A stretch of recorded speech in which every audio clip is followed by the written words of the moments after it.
கர்த்தருடைய பரிசுத்த நாமத்துக்கு ஸ்தோத்திரம். நான் இப்போ உங்களுக்கு இன்னொரு ஜெபத்தை கொண்டு வந்திருக்கேன். ஆதியாகமத்தில் ஆகாரோட ஜெபத்தை கொண்டு வந்திருக்கேன். இந்த ஆகாரோட ஜெபம் என்னன்னா, வெறும் ஒரு கண்ணீர் தாங்க. அவள் வாயை திறந்து எதுவுமே பேசலை. என்ன சூழ்நிலையிலன்னு பாருங்களேன். ஈசாக்கு பிறந்த உடனே அந்த ஈசாக்க ஆகாருடைய பையன் இஸ்மவேல் கேலி பண்ணுறான்னு பார்த்தது சாராளுக்கு பொறுத்து கொள்ள முடியல. அவள் ஆபிரகாம் கிட்ட சொல்கிறா, இவன் இப்படி கேலி பண்ணுறது எனக்கு இஷ்டம் இல்லை அப்படின்னு சொல்கிறான். அப்போ அந்த ஆபிரகாம் ஆண்டவரிடத்தில் போய் கேட்கும்போது ஆண்டவர் என்ன சொல்கிறாரு, சாராள் என்ன சொல்கிறாளோ நீ அதை செய் அப்படின்னு சொல்லி அனுப்பிச்சி விட்டுட்டாரு. உடனே இவன் போய்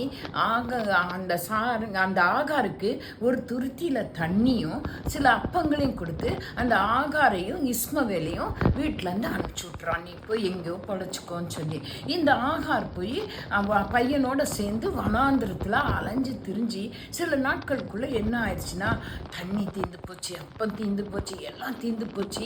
பையன் சாகிற நிலைமைக்கு வந்துட்டான், இஸ்மவேல் சாகிற நிலைமைக்கு வந்துட்டான். அப்போது அவளுக்கு அந்த பையனுக்கு சின்ன வயசு கிடையாது, 10-15 வயசுக்கு மேலே. அந்த பையனை போய் ஒரு தூரத்தில் விட்டுட்டு தூரமாக போய் உட்காந்துட்டு, என் பையன் சாகிறத நான் பார்க்க மாட்டேன், என் பையன் சாகிறத நான் பார்க்க மாட்டேன் அப்படின்னு சொல்லிட்டு வெறும் கண்ணீர் விடுறா. தூரமாக உட்காந்து சத்தம் போட்டு அழுறா. அப்போ தேவதூதனை அந்த இடத்துல வராரு. இது எங்கே இருக்குன்னா, ஆதியாகமம் 21:15-17 வரைக்கும் இருக்குது. நீங்கள் படிங்க. அந்த 17ஆம் வசனத்தில் தேவதூதன் என்ன சொல்கிறாரு, தேவன் பிள்ளையின் சத்தத்தை கேட்டார்.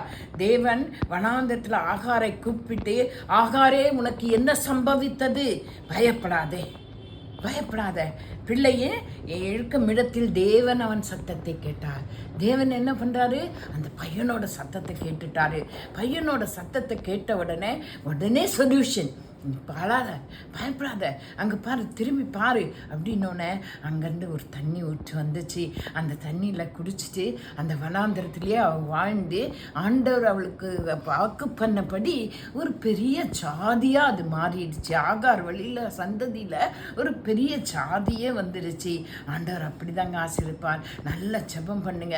எந்த பிள்ளையை குறித்து கவலைப்படுறீங்க, எந்த பிள்ளையோட நிலைமை முடிவுக்கு வந்துருச்சுன்னு நினைக்கிறீங்க, எந்த பிள்ளை கீழ்ப்படியாமையே இருக்குன்னு நினைக்கிறீங்க, எந்த பிள்ளை திருந்தலன்னு என்ன நினைக்கிறீங்க, அழுங்க. ஆண்டவரிடத்துல போய் அரைக்கதவை மூடிக்கொண்டு அழுங்க. கர்த்தர் ஜெபத்தை கேட்டு உங்களுக்கு விடுதலை தருவாராக.